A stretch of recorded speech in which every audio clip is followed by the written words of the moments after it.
By now, you probably have heard the news that there is a volcano that is predicted to erupt in the very near future here in Alaska. And I myself, while I did hear about it, hadn't given it much thought because it sits 80 miles to the west of Anchorage, and I'm a couple hours east of Anchorage. So it was little or no concern of mine whatsoever. That is, until I started to do my research. Mount Spur, which has been dormant for many decades, has begun to show signs of reawakening, its slumbering power rumbling beneath the Earth's surface. The air crackles with anticipation, along with the sense of both awe and trepidation from many Alaskan residents who live in Anchorage and the surrounding areas. Yet, even those of us who live several hundred miles from the volcano should be taking note. Mount Spur last erupted in 1992, blanketing not only Anchorage, which lies roughly 80 miles to the east of the volcano, but also communities in the Copper River Basin and Valdez, which is nearly 200 miles to the east, with approximately a quarter inch of ash. This ash was still present 8 months later, according to the Copper River Country Journal. In fact, just this week, on the night of April 8th, ash from a 1912 eruption of the Nova Rupta Katmai volcano, located within Katmai National Park, became resuspended, with scientists estimating the ash cloud could reach a height of 5,000 feet above sea level. When you think of volcanic eruption, you might picture this: lava spewing everywhere and rivers of molten rock flowing towards the ocean. That is not what an eruption from Mount Spur will look like. The main hazard will be ash, volcanic ash. When people think of ash, they typically think of the fine powder from a fireplace or even that of cigarette ashes. However, volcanic ash is typically more coarse. Yet the ash from the 1953 Mount Spur eruption was much finer than that of the three later eruptions that occurred in 1992. Scientists at the Alaska Volcano Observatory believe that due to the snow and ice that was present on Mount Spur in 1953, that when the magma was blasted through the ice, it was pulverized to a much finer grain. This is based upon samples that they've had in their archives. If Mount Spur were to erupt today, we would likely see the same type of ash, which is concerning. And this is why I'll be carrying an N95 mask with me if I go anywhere. But to be honest with you, I highly doubt I'd be going anywhere if it did erupt, because it's also very damaging to your vehicle. It can be sucked up into the air intake valve, clogging your air filters. It can degrade the engine oil and cause all sorts of damage to your vehicle. And as I mentioned, with the high abrasive nature of volcanic ash, it can damage your paint finish on your vehicle, and you can't use your windshield washers or wipers to clear the ash away because it'll scratch your windshield. And speaking of clearing things away, you might want to wear some goggles to protect your eyes. And I had a pair sitting here, but I don't know where they are. Are you kidding me? Are you ready for this? Kenai's all ready for the volcano. It probably won't go off for much longer. Maybe. Kenai wouldn't actually wear those goggles, but I still need to protect him from any ash that might be falling or floating in the air. And so it means that we're going to be limiting our time outside, which is kind of unfortunate right now because it is so beautiful out. Spring is in full swing. Though if you saw the sunset last night, you might have thought it was autumn here, because as the sun was setting, it lit up all the trees behind the spruce trees into this beautiful golden color. Absolutely beautiful. But no, it is still spring here. And while things are warming up and we're going to be stuck inside, it means that we can't really have those doors and windows open. And I really should not be using the wood stove. Luckily, it's warm enough that I don't have to. But I wouldn't want any of those fine particulates coming into the air in here and breathing them in. Now, I'm not worried about running into town to get last minute emergency supplies. For one thing is, I keep a fully stocked pantry. I try to shop only twice a year, doing a big haul at that time. And I make sure that when I do that, I'm always picking up some extra things that can carry me through in case there was a catastrophic emergency. And one of the things that I keep on hand are grains and beans. So here I have some barley, and some kidney beans. I have a whole selection of beans down there. I have more grains above me here. This shelf up here that you can't see, I have rice, instant mashed potatoes, instant hot cereals, things like that I always make sure that I have on hand. I canned meats as well. Let's see here. You know, I have Spam and corned beef, as well as some canned roast beef here. I still need to can up some meats that I have in the freezer, but that's the other thing. I have 4 freezers in my cabin. Yes, that's a lot for just one person, but I buy food, like I said, for about 6 to 8 months at a time. So I want to make sure that no matter what happens, I am guaranteed to have a meal at least once a day. So I have my freezers that not only have meat in them, but I also keep produce in my freezers as well. I have videos on how I store fresh produce in my freezers. I'll leave a link to that at the end of this video if you're interested in watching that. I have a full trauma kit in almost every single room of the cabin, which might seem a bit overkill, but trust me, when it's an emergency and you're gushing blood, you don't want to be running up a flight of stairs to get some emergency supplies. And so I keep that also in my vehicle. And the other thing that I have on hand is emergency radios. This one is actually solar powered, and it actually has a crank on it, so I can crank this up to power it as well. So if the power were to go out here, the internet's down, and I needed to get the local news or what have you, I could use this to do so. So I'm not worried, like I said, about having to run into town to get supplies or make sure that I have whatever I need. I have headlamps and things like that. Though a power outage in this area from a volcano, you know, a few hundred miles away is not a concern of mine. But what is a concern of mine? Now, there are volcanoes located right behind my cabin. There's 4 of them, in fact. Mount Drum, Sanford, St. Elias, and Mount Wrangell. And Mount Wrangell is an active volcano, though it hasn't had an eruption in about 10,000 years. However, I sit a lot closer to Mount Wrangell than Anchorage sits to Mount Spur. So should it erupt, I think I'd have good reason for being concerned at that moment. However, right now, my concern is that it's raining outside. And that gives me the opportunity to do some work inside the cabin. So join me in the kitchen and I'll show you what my latest project is. A couple of years ago, when my son was here visiting, he helped me to take out the original kitchen. And one of the things that we also did was we removed this wall of pantry shelves. By doing so, it allowed us to make an opening into what was at that time a bathroom. And before that, my understanding was that it was a bedroom. Now it's my pantry and my laundry room, which I showed you in my previous clips. One of the things that I did shortly after that was I painted these shelves this red color that you see behind me. It's the same red color that I have behind my kitchen counter. And while I do love the red behind that kitchen counter, I have not really ever been a fan of it on these shelves. I regret actually doing this. Now I could come in with some paint stripper and remove all of that paint on there. But at the end of the day, what I'm gonna be left with is what I started with. Construction grade dimensional lumber. It's not cabinet grade.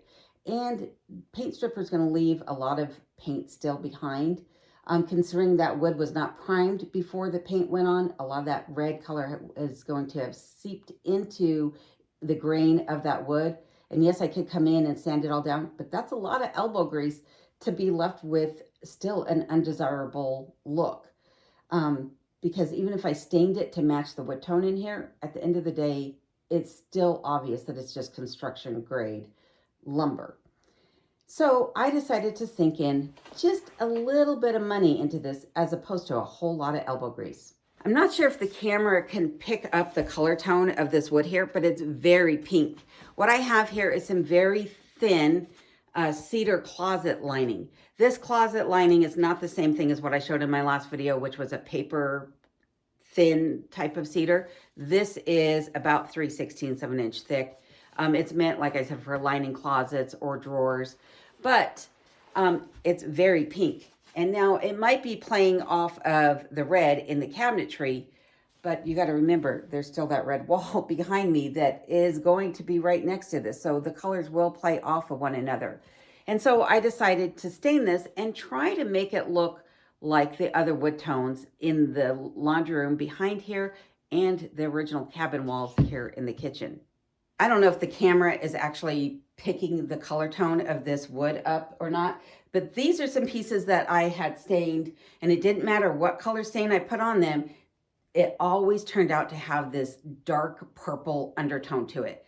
And the purple is clashing with the red, of course, and yeah, the red's all going to get covered up, but it is sitting next to this red wall right here behind me, and the purple also clashes with the orange undertones of the log beam that the shelves butt up to, and also the orange undertones of my kitchen counter. Like I said, I don't know if the camera is actually picking up how purple those really are. But when I stood back and looked at the kitchen as a whole, it really drew your eye away from these cedar planks over here that my cast iron is hanging on. It looked so unbalanced. And so I had to try something else. So I decided to bleach the wood. And these are those same 3 pieces that I just showed you. And all I'm doing is just applying a little bit of this to a paper towel. And then I'm going to leave this one here so you can see the difference. And I'm just going to do this on camera. And I'm going to leave the camera running so that you can see how it fades this wood. And it doesn't actually take all that long to do it. By the time the bleach dries, and again, I'm putting on just a very thin coating, then that wood will have changed from a purple to a more brown tone.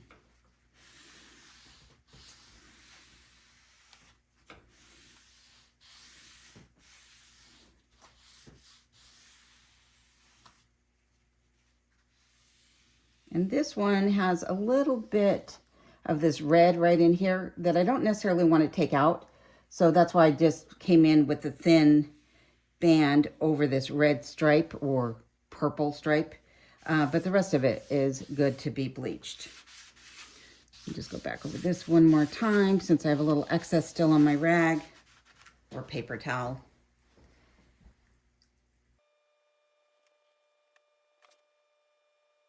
While the bleach was drying, I took the opportunity to clear the shelves of all the items and then began to apply contact paper.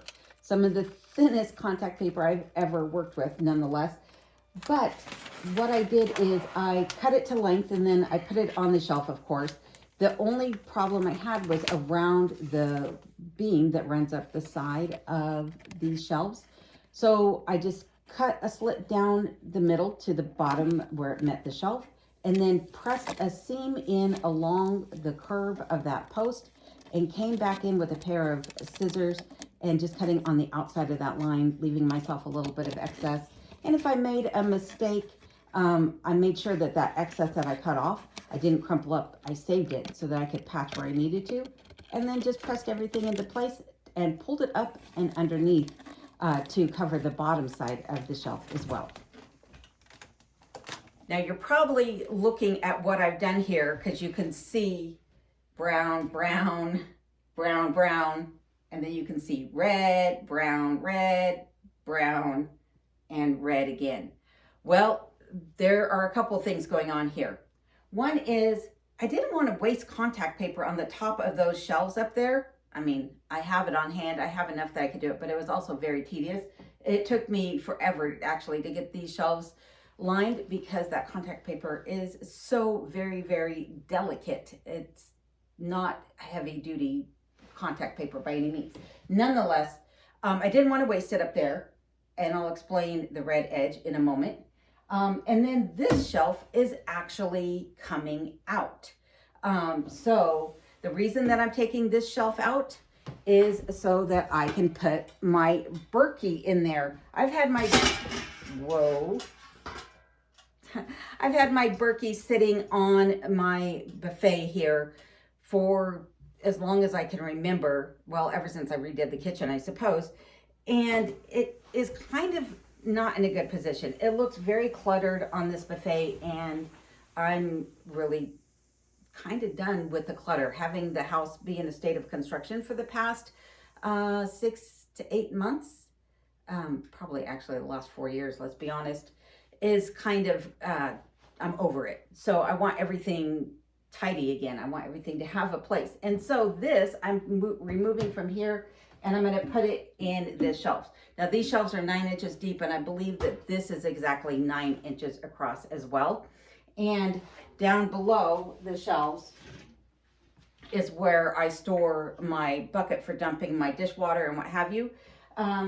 So that'll catch any drips that might come off of here as well. And that was one of the things, is that if there was a drip, it was going straight onto the floor in front of the buffet, because I didn't have anything underneath it to catch those. Now I will. So that's why this shelf is not got a brown face to it. These other shelves that don't have a brown face to it, in fact, the ones that do, are going to get some decorative trim in front of them.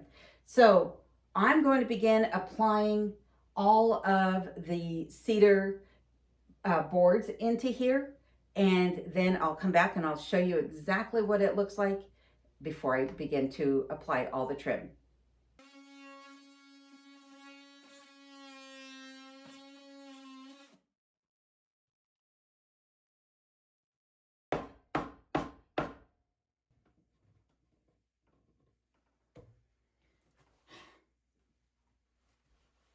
Don't do as I do, or don't do as I did.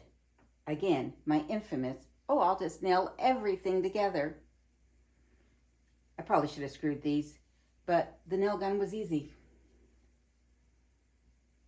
Yeah, don't be like me.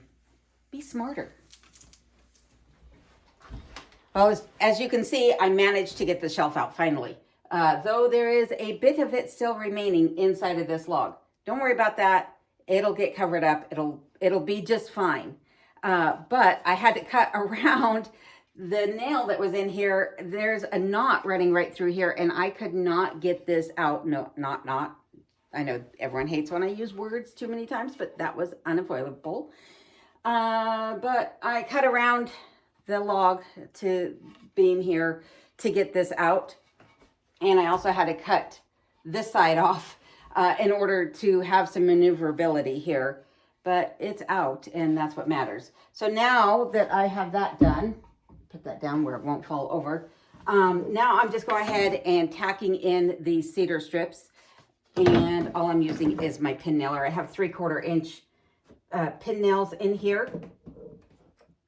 And this is actually going by at a fairly good clip. I have a lot to do though. Just the little pieces that go up the sides. Well, I guess if there's that many for the sides, there's 100 pieces. 100 pieces that need to go in here all together, not including the trim that'll be going in and anything additional that I need to do to finish this project out. So I'll check back in with you when I get done doing this, because some of these are a little bit warped and they're going to need a little attention. Like this one.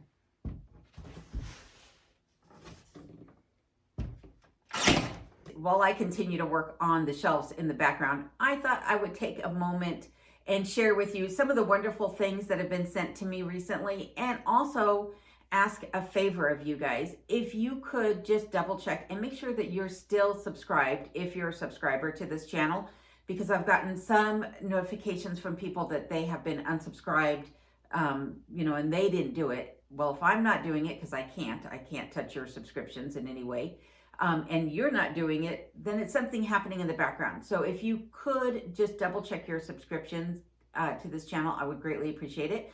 And if you're not subscribed, I appreciate you watching anyhow. And hopefully you remember to give this video a thumbs up, because that helps me. And like I said, it also helps you, because YouTube will hopefully recommend other channels that you like that might be similar to mine. And I want to also say thank you to my channel members. I've said it before and I'll say it again. You guys are the backbone of my channel, and you guys are the ones that help keep this channel going, because you help me to keep my software going, and also that I use for video editing, and improve my equipment that I use. Excuse me, I got a little frog in my throat at the moment. Apologies. But I also wanted to share with you some of the wonderful gifts that I received. This one came off of my Amazon wish list, which is in the description of all my videos. And Trisha sent me this, which is a fillet knife that I can use for fishing this summer, which I plan on doing a lot of. At least I hope to. So fishing coming up. And so thank you for this, Trisha. Greatly, greatly appreciated. And then over here, this is a tabletop or countertop mounted meat grinder with all the accessories that Carol sent me. So thank you for this, Carol. I appreciate that. That is going to come in handy because I would like to make some homemade sausages. So I'm very excited to have this. And then before I get to the last gift here, I wanted to share this one. This is some skin cream and also some Lavender Bliss lotion. And this came from Hillbilly Honey. I'm going to knock that meat grinder right off the counter, which I didn't intend to do, or the table. But I want to show her card. Again, this is from Hillbilly Honey. And this gift and this other gift came in like on the same day. And I thought that they might have been from the same person, but they are not. So Hillbilly Honey, I have not tried this yet because I wanted to show it in the video before I broke open and got into it. And I will do a follow-up, but she sent this to me because I told her, or I mentioned in a video, that I don't use any face creams. And I'm starting to show wrinkles like right here. Of course, I don't drink enough water. I hardly drink any water. And it's always been that way. So I need to do something about that, probably. Better late than never. But this gift actually came from my daughter. My daughter sent me this. So, and like I said, both of these, all of these are wonderful. Both beautiful assortments, though, between Hillbilly Honey and what my daughter sent me. So she sent me some blueberry throat lozenges. No.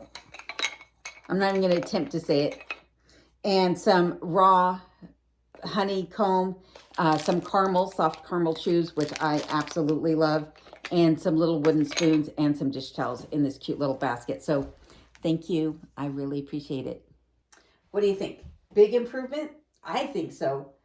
You know, it's kind of funny because after every project I do, I think, oh, this is my favorite. This is my favorite. This is definitely one of my favorites. I, like I said, did not like how those red shelves looked in the kitchen, but now I feel like the whole kitchen is cohesive. It all works together, and that corner is not competing for attention, or the rest of the kitchen isn't competing against it, rather. So I still have a little bit of work to do in here. For one thing is, I'm going to lower the paper towel holder to cover up that spot where I had to rip out the shelf. It'll be less obvious with the Berkey pressed up against there and the paper towel holder sitting in front of it. And besides that, I have to stand on a stool to tighten the top of that paper towel holder. So it'll bring it down to eye level for me. Not a big deal there. And then the bottle opener, I'll move someplace else. Maybe it'll go underneath the lip of the table, the countertop there.